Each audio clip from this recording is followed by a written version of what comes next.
Hi, welcome to another World Wine Review. Today we're going to be looking at a Riesling from Germany called Deinhard Green Label.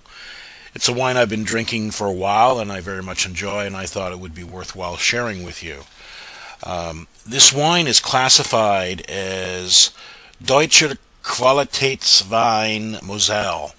Now I'm going to go read the definition of what this means because the German wine classifications can be quite intimidating. I'm just going to concentrate on the classification that this wine applies to so you get an idea of what the characteristics of it are. It's specifically, in German, it is Qualitätsbestimmte Angebete, or quality wine from a specific region. It's a wine from one of the 13 wine-growing regions, which is pronounced Angebete. And the region must be shown on the label. It is a basic level of everyday, mostly inexpensive quaffing wine. The grapes are fairly low level in ripeness, with must weights of 51 OE to 72 OE. Don't worry about that. It's just consider it a low level of ripeness. The alcohol content must be at least 7% by volume. This one is 10.5. And chaptalization, which is the adding of sugar to the unfermented grape juice to boost the final alcohol level, is permitted. I don't see any evidence of it on this wine here. This category of wine can range from dry to semi-sweet, and the style is often indicated on the label along with the designation of the Qualitätswein and the region. In this case, it's the Mosel region, which is kind of along the Rhine, north of Alsace on the east side. This wine sells for $11.95 at the LCBO. We're going to take a little different approach on the evaluation today.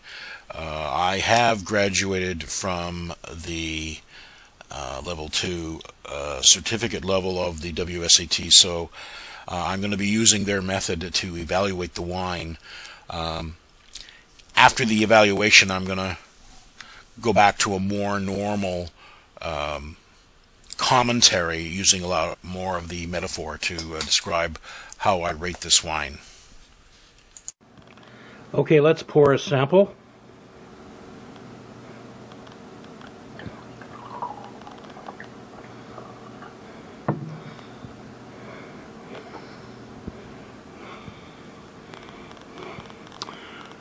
Okay, looking at it, it is a clear.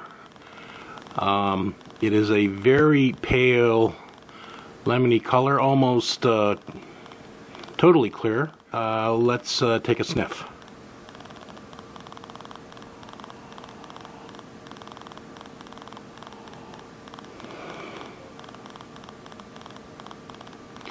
Okay, I don't get too much coming out of it.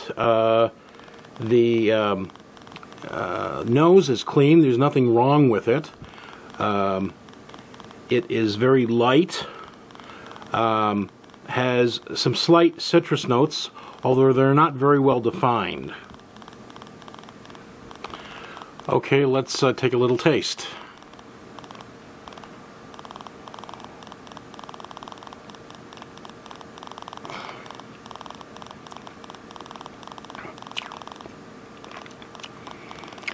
Okay, I find that it's of a medium sweetness, has very high acidity. I find it at about medium alcohol level. It's light-bodied. It does have a very pronounced citrusy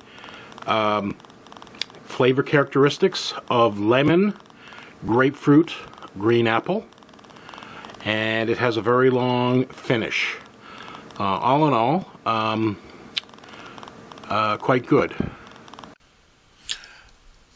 Okay, within the context of the Monday to Thursday review that I'm doing here, I would rate this wine very good for the money. It has a very intense, consistent green apple, grapefruit, and lemon flavor from the front to the back palate. It has a very long after finish, and I find it quite enjoyable.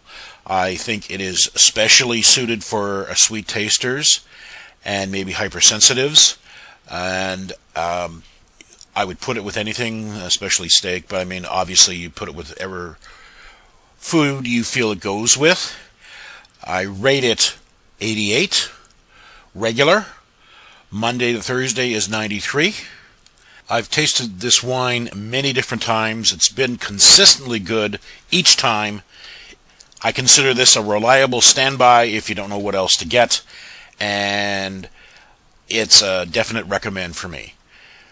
So that's it for this edition of World Wine Review. We'll talk to you again next time.